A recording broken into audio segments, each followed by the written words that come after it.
Praise the lord. హల్లెలూయా. ఈరోజు వాక్యం యోహాను రాసిన మొదటి పత్రిక 1వ అధ్యాయం 9వ వచనం.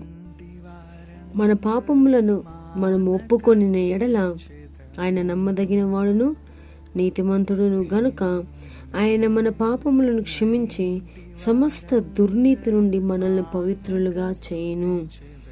దేవుని వాక్యం స్పష్టంగా తెలియజేస్తుంది. మనుషులుగా మనం తప్పులు పాపాలు చేస్తుంటాం. అయితే మన నోటితో వాటిని ఒప్పుకొని నెడలా దేవుడు నమ్మదగిన వాడు నీతిమంతుడు గనుక మన పాపములైన క్షమించి సమస్త దుర్నీతి నుండి మనల్ని పవిత్రులుగా చేయనంట. యేసయ్యా, నేను ఈ తప్పు చేశాను, యేసయ్యా నన్ను క్షమించండి తండ్రి, నన్ను క్షమించండి, నన్ను పరిశుద్ధపరచండి, నా కళ్ళతో ఈ పాపం చేశాను, నా నోటితో ఈ మాట దూషించాను, నన్ను క్షమించండి అని మనం పలికినప్పుడు యేసుక్రీస్తు వారు ఆయన పరిశుద్ధ రక్తం ద్వారా మనల్ని కడిగి మనల్ని పవిత్రులుగా నీతిమంతులుగా పరలోకపు రాజ్యానికి వారసులుగా ఆయన చేస్తాడు. ఇదేదో కల్పిత కథలు కాదు, ఊహా ఆలోచనలు కాదు, కానీ దేవుడు కొన్ని కార్యాల ద్వారా నా జీవితంలో ఆయన ఇది నేర్పించాడండి. నిజంగా నా లైఫ్లో దేవుడు చేసిన టీచింగ్ అంటే ఆయన నేర్పించిన పాఠాలు, ఉదాహరణలు నేను మీతో పంచుకోవాలని నిజంగా ఆశపడుతున్నాను. మహారాష్ట్రలో ఉన్నప్పుడు మమ్మల్ని ఒక సహోదరి, తన పేరు డాక్టర్ మిరియం, వారి యొక్క గృహానికి మమ్మల్ని ఆహ్వానించింది. వారి అన్నదమ్ములందరూ ఉమ్మడి కుటుంబంగా వారు ఉంటారు. పైన ఈ సహోదరి వాళ్ళు, కిందంతస్తులో వారి యొక్క పెద్దనాన్న వాళ్ళు ఉండేవాళ్ళండి.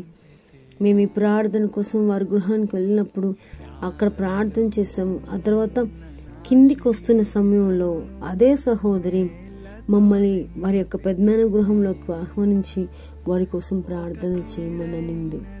నిజంగా ప్రియ దేవుని పిల్లలారా, పరిస్థితి ఎలా ఉందంటే ఆ కుటుంబంలో వారు ఎవరు ఆహ్వానించలేదు, కానీ దేవుని ప్రేమ కలిగి ఉన్న ఈ సహోదరి వారి యొక్క పెద్దనాన్న వాళ్ళ గృహంలోకి అనగా కింద గృహంలోనికి తీసుకెళ్లి ప్రార్థన చేస్తున్నప్పుడు మేము హాల్లోకి ఎంటర్ అయినప్పుడు హాల్లో ఒక బెడ్ మీద ఒక వ్యక్తి ఆయన పడుకొని ఉన్నాడు. మాట్లాడటం లేదు, జస్ట్ కంటి చూపు మాత్రమే పనిచేస్తుంది. అక్కడున్న ఆ సహోదరి డాక్టర్ మిరియం సహోదరి అన్నారు మాతో, సిస్టర్ బ్రదర్ మా పెద్దనాన్న కోసం ప్రే చేయండి, 3 సంవత్సరాల నుంచి బెడ్ మీదే ఉన్నాడు అని. నిజంగా ప్రియ దేవుని పిల్లలారా, నాకు ఆ సీన్ చూసినప్పుడు చాలా బాధ అనిపించింది. ప్రార్థన చేయాలనుకున్నాం, క్యాజువల్గా కామన్గా ప్రార్థన చేసి వెళ్దామని మేము అనుకున్నాము. అయితే అప్పుడు దేవుని సేవకుడు విక్టర్ గారు అన్నారు, హెప్సిబా నువ్వు ప్రే చేయి అన్నారు అనమాట. అయితే నేను అనుకున్నాను ప్రార్థన చేసి మనమైతే వెళ్ళిపోదామని కళ్ళు మూసుకున్నప్పుడు నిజంగా దేవుడి పరిశుద్ధాత్మ అక్కడ నాతో మాట్లాడుతున్నాడు. ఏమనంటే నేను నీతో చెప్పే ప్రతి మాట నువ్వు అక్కడ పలకమని. అప్పుడే మేము కొత్తగా మహారాష్ట్ర వెళ్ళాం. నాకు హిందీ భాష రాదు, మరాఠీ రాదు, అక్కడున్న వాళ్ళకి ఇంగ్లీష్ చాలా తక్కువ. అప్పుడు నాకేమనిపించిందంటే సడన్గా నేను నా కళ్ళు తెరిచి ఇలా చూసినప్పుడు నా ఎదురుగా మరొక సహోదరి ఉంది, 15-14 సంవత్సరాల ఒక అమ్మాయి. నాతో దేవుడు అంటున్నాడు పాపను పిలవమని. నేను అన్నాను, సిస్టర్ ఇక్కడికి రండి ఒకసారి అని నేను అన్నాను. నేను హిందీలో చెప్తాను, ఆ హిందీని నువ్వు తర్జుమా చేసి మీ యొక్క అంకుల్ దగ్గర మరాఠీలో చెప్పు అని.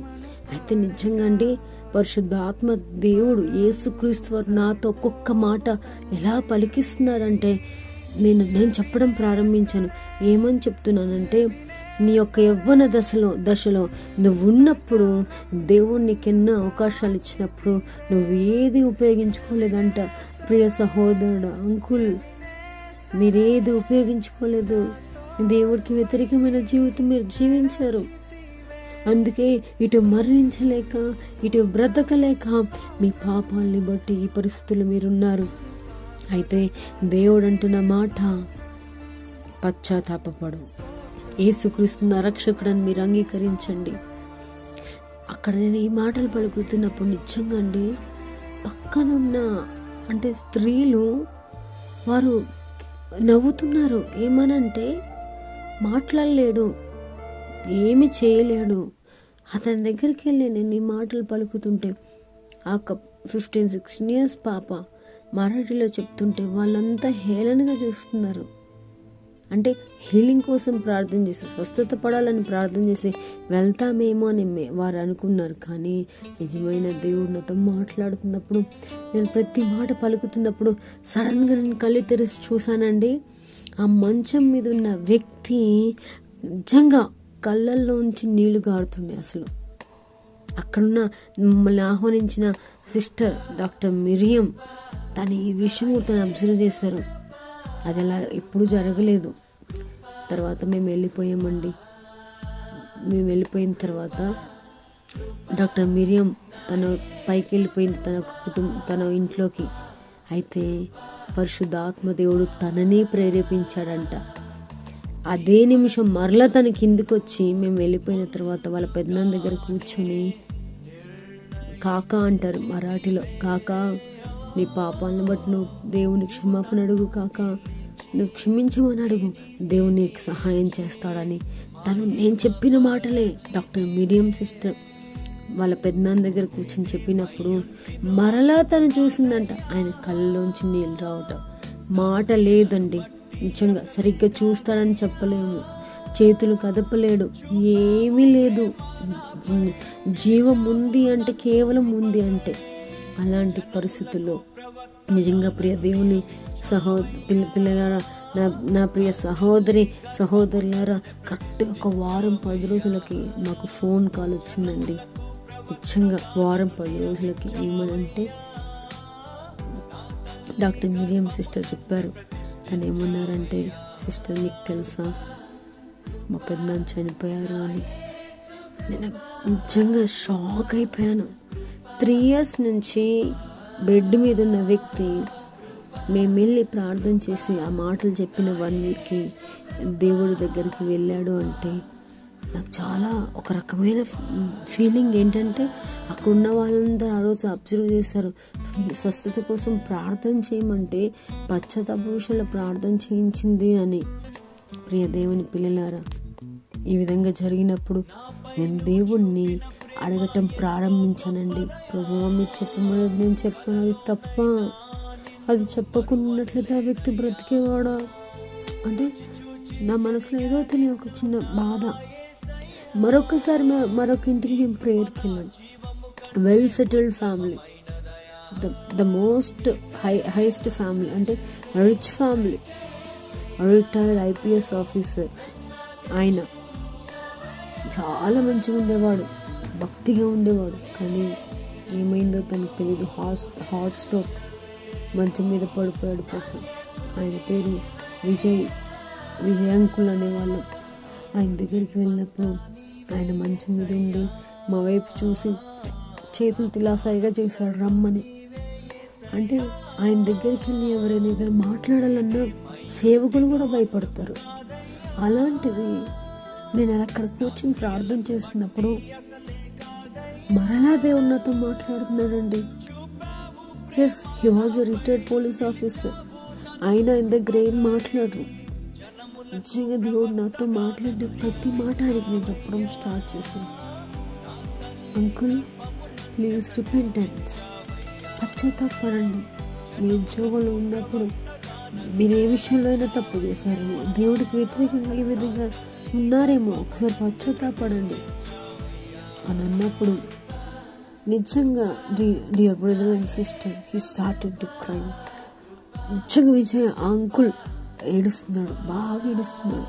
అమ్మా నిజంగా నేను అన్నాను, అంకుల్ మీకు తెలిసి తెలియక అనేక మంది సేవకులు మీరు దూషించారేమో. అంటే నాకే అంత తెలుసు, మీరు దేవుని సేవకులు కానీ పాస్టర్స్ కానీ మీకేం తెలియదని మీరు అన్నారేమో, ఒక్కసారి క్షమాపణ అడగండి అని. నిజంగా డియర్ బ్రదర్ అండ్ సిస్టర్, మేము ప్రార్థన చేసి వచ్చాము. కొంచెం కొద్ది రోజులకి ఆయన కూడా దేవుని సన్నిధికి వెళ్ళిపోయాడు. ఈ 2 ఇన్సిడెంట్స్ నా మనసులో చాలా ఇదిగా అయిపోయింది. ప్రభువా మీరు చెప్పమంది నేను చెప్పాను. నిజంగా వాళ్ళు మిమ్మల్ని రిసీవ్ చేసుకున్నారు, వారి హృదయంలోకి వాళ్ళు పశ్చాత్తాపడ్డారు. అయితే శారీరకమైన స్వస్థత కలిగిద్దేమో నేను అనుకున్నాను. కానీ వారు మీ యొక్క రాజ్యంలోకి వచ్చారు ప్రభు అన్నప్పుడు దేవుడు నిజంగా అండి నాకు ఒక వీడియో చేయించాడు. క్రిస్టియన్స్ టెస్టిమనీస్ నేను వింటున్నప్పుడు ఆ వీడియోలో ఏముందో మీకు నేను తెలియచేయాలని ఆశపడుతున్నాను. డానియల్ అనే వ్యక్తి ఆ వీడియోలో ఒక పాస్టర్ గారు ఆయన సడన్ గా చనిపోతాడు. ఆయన సడన్ గా చనిపోయినప్పుడు ఆయనని 2 పరిశుద్ధ దేవదూతలు తీసుకెళ్తారండి పరలోకంలోకి తీసుకెళ్ళినప్పుడు ఆ పరలోకం ఎలా ఉంటుందో వారిద్దరు దేవతలు ఆయన చూపిస్తారు. పరలోకంలో మనుషులు అంటే దేవుడేందు నిద్రించి ఆయన రాజ్యంలోకి వెళ్ళిన వారు నిరంతరం ఆయన ఎలా స్తుతిస్తారు, 2 చేతులు ఎత్తి ఆయన ఎలా ఆరాధిస్తారు అనేది, ఆ ఆరాధనకి ఆ పాటలకి ఆ పరలోకంలో పువ్వులు కూడా దేవుణ్ణి స్తుతిస్తూ బంగారపు కట్టడాలు బంగారపు వీధుల్లో నడుస్తున్నప్పుడు ఈ డానియల్ అన్న వ్యక్తి అనుకుంటాడు, హమ్మయ్యా, ఎస్, చనిపోయినా సరే నాకు నిత్య జీవం పరలోక రాజ్యం అని. అలాగా కొద్దిసేపు ఆనందిస్తున్న ఈ డానియల్ అన్న వ్యక్తి చూడండి ఏం జరుగుతుందో. ఈ వ్యక్తిని డానియల్ ఇక్కడ కాదు నువ్వు ఉండేది, ఒక దేవుని సేవకుడు, ఒక పాస్టర్ గారు ఈ డానియల్ అన్న ఆయన, ఇది కాదు నువ్వు ఉండాల్సిన స్థలం వేరేది, నీకు చూపిస్తానని చెప్పేసి ఆయన తీసుకెళ్ళి నరకం చూపిస్తారండి. ఎలా ఉంటుందో ఆ నరకంలో వారికి వారే చనిపోతే బాగుండేమో, ఇది కాక ఇంకేదన్నా మరణం ఉంటుందేమో అని చెప్పి వారికి వారే శిక్ష విధించుకుంటూ అక్కడ డానియల్ చూసిన ఒక పరలోకపు దర్శనంలో క్లియర్గా ఉండేది ఏంటంటే ఏ తప్పులు చేసి నరకంలోకి వెళ్తారో అక్కడ అలాంటి పరిస్థితులే వారు ఎదుర్కోవాల్సి వస్తుంది. చాతబడి చేసి మనుషుల్ని చంపేవారైతే నరమాంసాన్ని భక్షించేవారంటే మనిషిని చంపి మనిషి మాంసాన్ని తినేవారు అనుకోండి, నరకంలో వారి శరీరాన్ని వారే కొరుక్కుంటూ వారి శరీరాన్ని వాళ్ళు ఎత్తుకుంటూ ఇంకేదన్నా మరణం వస్తే బాగుండని వెతకటం. ఇది చూసిన డానియల్కి నిజంగా అసలు చాలా బాధపడి భయపడి ఇక్కడి నుంచి నన్ను తీసుకెళ్ళమని పరిశుద్ధ దేవతను అడిగినప్పుడు డానియల్ నువ్వు ఉండాల్సిన స్థలం ఇక్కడే అంటారు, నరకం. డానియల్ అంటాడు, ఎన్నో నేను దేవుని సేవకునండి, దేవుని గురించి ప్రకటించిన వ్యక్తి అన్నప్పుడు వాళ్ళొక మాట అంటారండి, నువ్వు దేవుని సేవకుడివే డానియల్, దేవుని గురించి నువ్వు ప్రకటించిన వాడివే, కానీ నువ్వు పెళ్లి చేసుకున్న నీ సొంత భార్యని నువ్వు క్షమించకుండా నువ్వు మరణించావు. నీ భార్యని నువ్వు క్షమించకుండా ఆమె విషయంలో నువ్వు చాలా భయంకరమైన ఒక రకమైన పగని నీ మనసులో పెట్టుకుని వాక్యం చెప్తూ అనేక మందిని రక్షించినా సరే ఈ పాపానికి పశ్చాత్తాపం నువ్వు పడలేదు కాబట్టి నీ స్థలం నరకం.